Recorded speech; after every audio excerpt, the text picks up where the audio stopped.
Lesson 26. The science of being has thus far dealt separately with the three basic parts of man's triune being: body, mind, and soul. Yet in the individual himself there can exist no such separation. All three, while preserving intact their respective identities, are nevertheless merged in a union so complete that nothing short of death can entirely dissolve it. Each is fundamental to continued existence as a human entity, and each maintains its place in the human trinity through the support of the others. Most important of the three, because it is the source from which the rest proceed, is the soul. The soul alone is by nature perfect and immune to flaws. It represents the ideal to be transmitted into expression through its own human instruments. But imperfections can and do abound in those instruments, with the result that only a distorted and unwieldy partial expression is usually achieved through them. Both mind and body, including emotions, must represent equally the soul from which they are derived. To accomplish this, the imperfections which mar them and stunt their growth must be kneaded out. A body that is overdeveloped signifies a corresponding shortage in manifestation of mind or, through the emotions, of soul. Similarly, if mind dominates, it can be only at the expense of the other two. The same is true of soul when it foams too lightly through a highly emotional nature. Any instance of one member of the human trinity outbalancing the others points to an absence of poise, which can be corrected simply by developing the weaker up to the level of the stronger. Without that correlative development to establish perfect balance between the three constituent parts of you, the equilibrium from which power and harmony spring is absolutely unattainable. The way to get the best and most out of your life is primarily to live in a clean, healthy, and normal fashion. Give to both mind and body a wholesome environment in which to flourish, and they will flourish accordingly. Plenty of exercise, as much out of doors as possible, simple and well-prepared food, pleasant to the taste yet in quantity sufficient only to meet the needs of your body, all the sunshine you can get, abundant fresh air, especially at night when you are sleeping, as little and as loose clothing as is consistent with comfort and the laws of the community, and an intelligent interest in your own general well-being are the commonest worthwhile aids for sustaining the life current within you. Clean contacts outside will start a natural appetite for clean and stimulating mental foods also, and will help to rid you of whatever rubble may have collected in your mind. Never be afraid of physical effort. Your body is a tool which requires use to keep it bright and in good working order. As long as you have it, give it the exercise it needs to keep it at its highest capacity to serve you. Make it the foil against which to whet your willpower. Also, whenever you feel a disinclination to exert yourself, stand in your way. And above all, contact and use universal life energy constantly, making every instance of fatigue or reluctance to undertake physical work an occasion to call upon that power. Your desire, and the desire of everyone, should be to have a fine physical body, strong, healthy, and beautiful in appearance, as well as dependable and prompt in action. Work for it according to the instructions of this course. Young or old, man or woman, it is within the reach of all who are willing to take the trouble of earning it. Then only, when you have made the best of physical attributes your own, will you fully understand the great practical advantage and joy of possessing real health, strength, and beauty. You will learn to appreciate your body. Your mind responds richly to one excellent course of treatment, action. Cultivate it intelligently, be both quick and deep in your thoughts, broad and at the same time one-pointed. Have the courage to recognize and weed out the negative trends in your thinking. Banish fear and worry, and especially refrain from using your thought destructively against others. Remember that every thought comes back to you soon or late, vastly increased, and that for every wind of evil you sow, you will inevitably reap the whirlwind. Universal life energy, with its invigorating power, is of inestimable value in developing to the utmost all your mental qualities. The more you use it, the more efficient and the more indispensable you become in the position you occupy in life. If you are at the bottom, it will lift you gradually to higher and higher levels as the inner growth and expansion qualifies you to function there. Power and affluence will flow to you from without in answer to the increased power within. If on the other hand you are at the top, the universal force will enable you to widen the scope of your activities, promoting stronger leadership, more efficiency, greater productivity, and ampler benefit to others in proportion as you benefit yourself. Finally, the proper development of your soul qualities through the emotional side of your nature will be to you a crowning achievement, because it will open life in its richest aspect for your use and enjoyment. Powers of mind and body are the nether links of the chain, but the weight they will lift, the tasks they will do, is determined by the strength of that ultimate third link, the noblest part of your triune being through which you find your connection with the universal source. Release from the poverty of earthly existence lies in the development of this higher part of your human self. Lacking it, the wealthiest are poor, because they lack that which enables them to draw full satisfaction from their possessions. Possessing it, the poorest are rich beyond measure, because the least yields them the most. It endows you with success and happiness, both of a material and individual sort, making you one of that rare company so necessary to the progress of the human race, a leader of men. Enhance your physical and mental forces by the cultivation of this most precious gift of yours. Then, with your triune being properly developed, you will find the dark vision of sorrows and struggles, suffering and failure which thickens over the mortal future of most people clear to a bright vista of sparkling action, shining with interest, tempting to live and conquer, marking the path of your progress with victories waiting to be won, and lifting the final goal of success and happiness in warm promise at the far end of your career. The last chapter of your life on earth is but the introduction to your life to come. Your development here determines the level at which you will enter upon the path of your further evolution on the next plane of your existence. Therefore, to be able to look back upon a busy history of constructive activity, of much attempted and much done, of success and of happiness, is an assurance with which you can step serenely and confidently through the doors that lead to another world, knowing that you but enter a field of broader scope where greater achievements invite to still greater unfoldment and still larger happiness. All this you can attain, not by praying but by working, developing your triune nature by application of the principles explained in Science of Being and growing thus to the full stature of manhood and womanhood. Seek inspiration always, within yourself as well as outside of yourself. The world is teeming with marvelous things, great and small, which have a definite purpose with relation to you. They are there to awaken the corresponding wonders which slumber within you, touching to life 1,000 unsuspected fibers of your being which, once aroused, grow out to tap as many and more glorious new fields. Prize beauty as the source of inspiration. Love all things beautiful, whether they are of a physical, mental, or spiritual nature. As long as humanity's existence is cast in the three planes, there must be beauty also on those planes to strike the corresponding note in your triune human nature. Look for that beauty, and you will find some everywhere and in everything. Remember that beauty is but another word for harmony. It represents the very end you are striving to realize in the development of your triune being. The more you bring body, mind, and soul into harmonious accord, the more successful you are in living your human life. The more you eliminate discord from any one of these three, the nearer you come to that state of perfect equilibrium to which you aspire.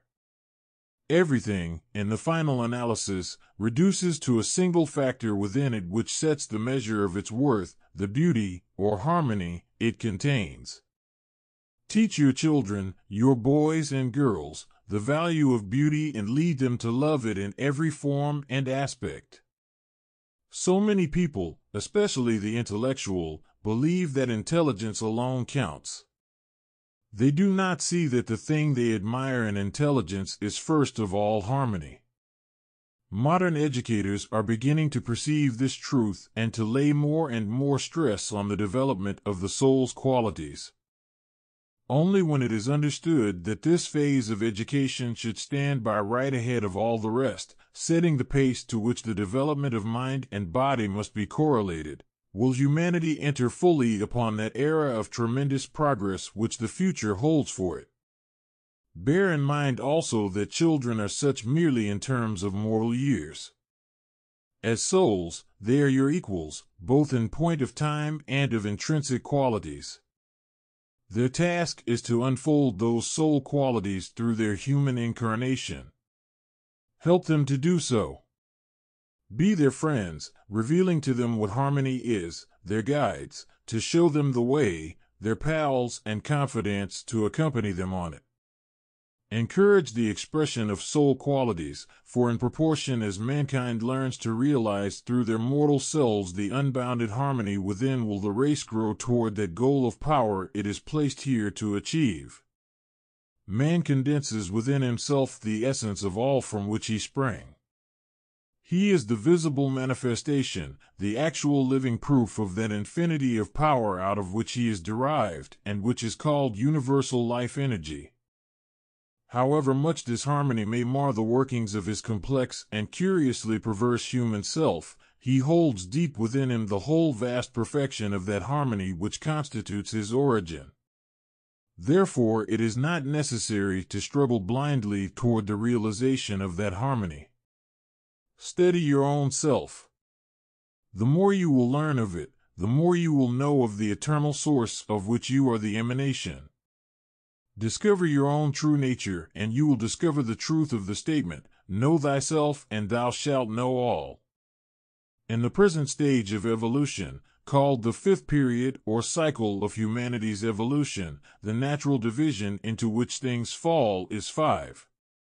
That is the dominant number. This planet is divided into 5 continents. There are 5 oceans. 5 elements form the substance of creation: earth, water, fire, air, and ether. 5 races people the earth: white, yellow, red, brown, black. Human beings have 5 senses through which they live, 5 brain lobes, 5 extremities, 5 fingers and toes. In the vegetable kingdom, 5 is most commonly manifested in the structure of plants. Everywhere 5 asserts itself, so does it also in your own self, which it is the purpose of this course to teach you to know. Science of being therefore crystallizes out into 5 statements of being which summarize it completely. Each statement is, so to say, one finger pointing to a central fact that is the focus of all. A single lesson, the lesson of unity, is taught 5 times from 5 different directions, in a sequence as logical as the points of the compass. They are as follows: the sum of all lives, the one universal and eternal life, is that great creative power of the universe called universal life energy. There is but one life, of which you and all living things are a part. All individual manifestations of life, without distinction as to whether they be people, animals, minerals, or gases, everything which moves and vibrates, represents that single infinite and eternal life, which is the first aspect of universal life energy. You are at one with that life, an integral part of it, not simply for the brief term of your human incarnation, but for eternity. It is in you as you are in it. You can never be separated from it, because it is you. The clearer your understanding is of this eternal fact, the stronger your realization of its truth, the greater will be its practical value in helping you to live your own life. The sum of all intelligences, the one universal intelligence, is that great organizing power of the universe called universal life energy. the dimmest spark of intelligence which may glimmer in the dullest particle of life, as well as the most luminous and comprehensive intellectual fire, every thought, both small and great, of the future as well as of the past and present, everything that will ever enter the consciousness of man, all knowledge throughout eternity, exists as part of one common universal ocean of intelligence, the second aspect of universal life energy. Just as your life is a ray of the eternal life, so your mind is a ray projected from the infinite mind, eternally connected with it and tapping its limitless resources of knowledge. The reason mankind do not take advantage of their connection with the source of all knowledge is because they have permitted fear to stand in their way. As long as you believe yourself to be a separate intelligence, that delusion will set the limits of your knowledge. Though you are part of infinite mind, possessing all its qualities of infinite knowledge and infinite intelligence, you will be able to tap those vast reservoirs only when you free yourself from the grip of fear and become open and receptive. Perceive your unity with universal intelligence. Understand as an eternal truth the fact that your intelligence abides in it and expresses it. The two are one, they cannot be separated. Let the confidence derived from this understanding help you to dispel the fear which has hitherto limited your consciousness, and you will find your way open into the treasures of knowledge in the universal mind. The sum of all truths, the one great truth, or law, is that great governing power of the universe called universal life energy. Truth expressed is law. All truth is contained in the great law, the third aspect of universal life energy, which, being eternally true to itself, reflects that truth through all its myriad manifestations. Just as a single ray of sunlight, striking a fragment of glass, is splintered into countless varicolored lesser rays, so the one truth is refracted by the facets of every occasion, forming the infinity of laws and truths apparent throughout all the universe. Thus the physical laws governing your body, the mental laws governing your mind, and the spiritual laws working through your soul are but fractions of the one great law which includes them all. Whenever you are in accordance with the lesser laws inside, whether on the physical, mental, or emotional plane, you are thus in accordance also with the great law outside which they represent. That is what is meant when it is said, "Be true to your own self," because your real self is identified with the great law from which it springs. The more true, honest, and sincere you are, the greater will be the power you find yourself able to manifest in every direction, since you enlist in your behalf the whole universal power embraced in the great law to which you ally yourself. Conversely, the more you violate the branches of that great law in your own nature, the more you shut yourself out from the one source of all power. Hypocrisy, untruthfulness, dishonesty of all sorts, are poisons which rob you of strength far more valuable than any immediate advantage you may gain from them. To practice such untruths is to make yourself the first and most pitiful victim of your ignorance of the great worth and power of truth. Realize the fact of your oneness with the great law, or eternal truth. It governs you, whether you will or no, penalizing violations as inevitably as it rewards observance, because it is the very stuff of which you are made. Live in truth, be law-abiding, and you will gather to yourself the strength of that invincible power. This, transmitted into expression in your daily activities, will command success in everything you undertake and do, repaying you 1,000-fold for your effort. The sum of all loves, the one infinite love, is that great sustaining power of the universe called universal life energy. Few people recognize in the tender emotion of love, which dies with its own stimulating and harmonizing hues all that it touches, a vast universal power, the fourth aspect of universal life energy, holding in itself all other powers. Such unimaginable strength is hard to reconcile with such exquisite delicacy in human understanding. Yet the mysteriously compelling influence that weaves its subtle charm in human hearts is but one ray of the force which knits the worlds together and hurls the planets in their courses. Love is attraction, and only through the magnetic pull of attraction do all things, including the universe itself, continue to exist.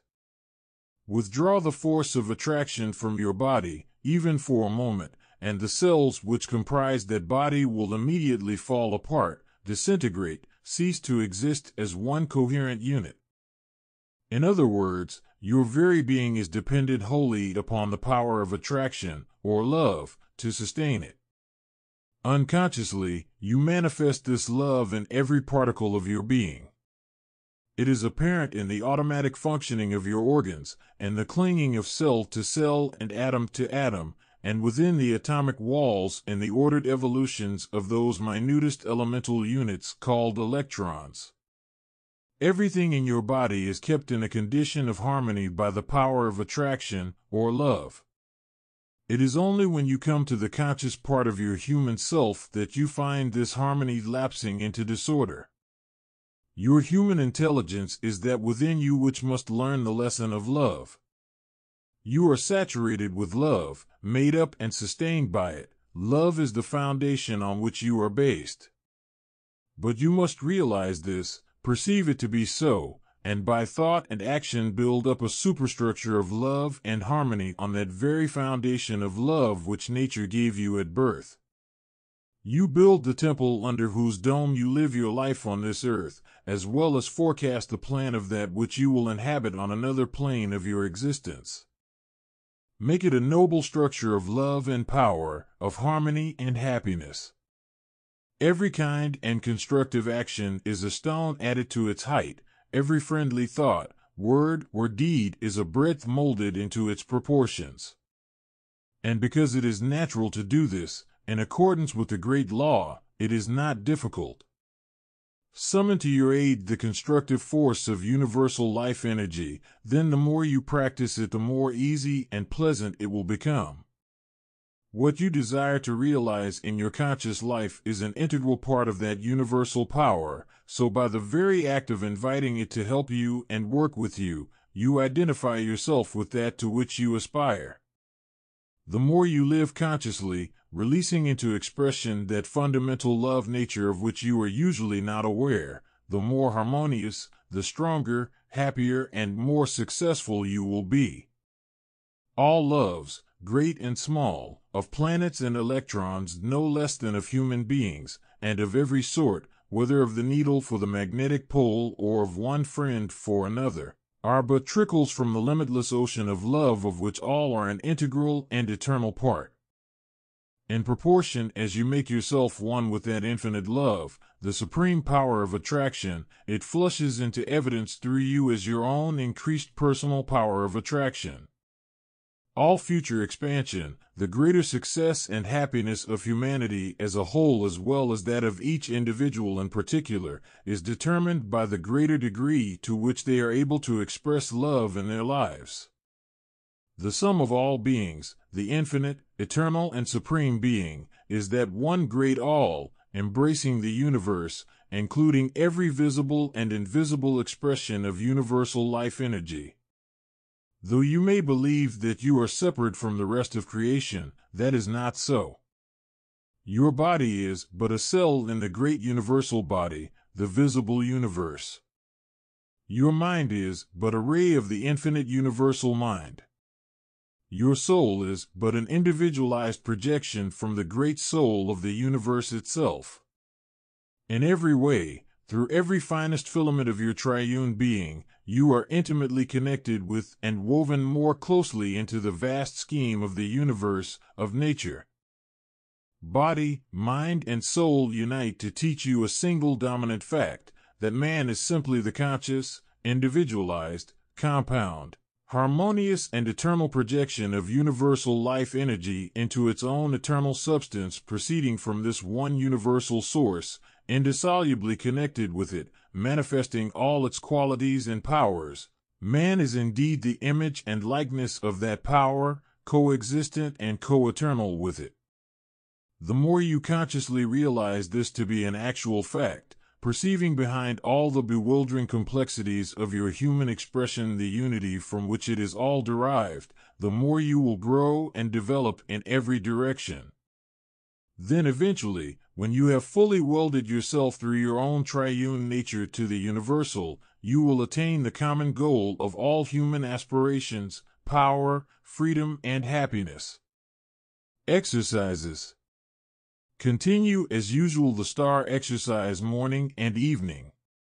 Practice relaxation, silence, and constant contact with universal life energy. Then proceed with the new exercise for this week, which is known as liberation. The aim of this latest exercise is to establish perfect poise in the individual by establishing his unity with the universal power through the three parts of his triune nature. This is accomplished by freeing the individual from whatever limitations may hamper his growth and unfoldment on any of the three planes. To practice liberation, go on as follows. After relaxation, silence, and contact with universal life energy, concentrate your thought on your oneness with the universe, which is the great expression of that power. Drink in through every fiber the sense of its illimitable vastness, its strength, and above all its freedom. Extend yourself through the close horizon of limitations which crowds about your narrow conscious sphere and pierce for a time into the horizonless all beyond. Perceive the boundless sweep of the great law surging also through you, be absorbed into it, and realize that, as a drop of water shares the power of the ocean into which it falls, so you partake of the free immensity of the universe in which you exist. The more strongly you are aware of that sense of universal freedom, the more successful you will be in shaking off the limitations which divide you from it. All burdens, physical, mental, and emotional, will gradually drop away. An extraordinary feeling of security, ease, and power will spring up buoyantly in their place. You will look upon life with a new vision, a richer understanding, an equanimity serene and confident, beyond the power of any circumstance to balk or disturb. You will be free within yourself. Once you have obtained this inner liberation, the outside expression of it is bound to follow. Nothing and nobody can bind one who is really free within, because nothing can withstand the force of natural laws which demand corresponding recognition. Freedom is man's birthright. Nations and individuals war to the end for it. You can attain it alone, because you know how. Questions and answers to Lesson 26. 1. What relation does your triune human nature bear to your own soul? The relation your triune nature bears to your own soul is, it is derived from your soul for the purpose of affording physical, mental, and emotional channels for the expression of your soul qualities. 2. How is equilibrium to be achieved? Equilibrium is to be achieved only by the correlative development of these three parts of your triune human nature. 3. Define beauty. Beauty is harmony. 4. What role does beauty play in the development of your triune nature? The role played by beauty in the development of your triune nature is that you shape it to the proportions of beauty in the measure that you bring its three aspects into harmonious accord. Beauty outside the individual acts as a stimulus to help that work of inner development along. 5. Where do you look to obtain knowledge of your universal source? The place to look to obtain knowledge of your universal source is within your own self, deep within which is the whole vast perfection of the harmony from which you sprang. 6. Why are there exactly 5 statements of being? There are exactly 5 statements of being, because, as we are living in the 5th cycle of humanity's evolution, 5 is the division into which all things naturally fall for the most clear and comprehensive expression. 7. What is the source of your life and the life of everything? The source of your life and the life of everything is the first aspect through which universal life energy expresses itself, life. 8. From what are all individual intelligences derived? All intelligences are derived from the second aspect through which universal life energy expresses itself, mind. 9. Define law and its origin. Law is truth expressed. It has its origin in the third aspect through which universal life energy expresses itself, truth. 10. What is love? Love is the power of attraction, the fourth and greatest aspect, embracing all the rest, through which universal life energy expresses itself. 11. What is your relation to the universe? Your relation to the universe is that you are one with it, the conscious, individualized compound, harmonious and eternal projection of universal life energy into its own eternal substance. 12. What single all-important lesson is reiterated by each member of your human trinity, body, mind, and soul? The single all-important lesson reiterated by each member of your human trinity, body, mind, and soul is the lesson of unity.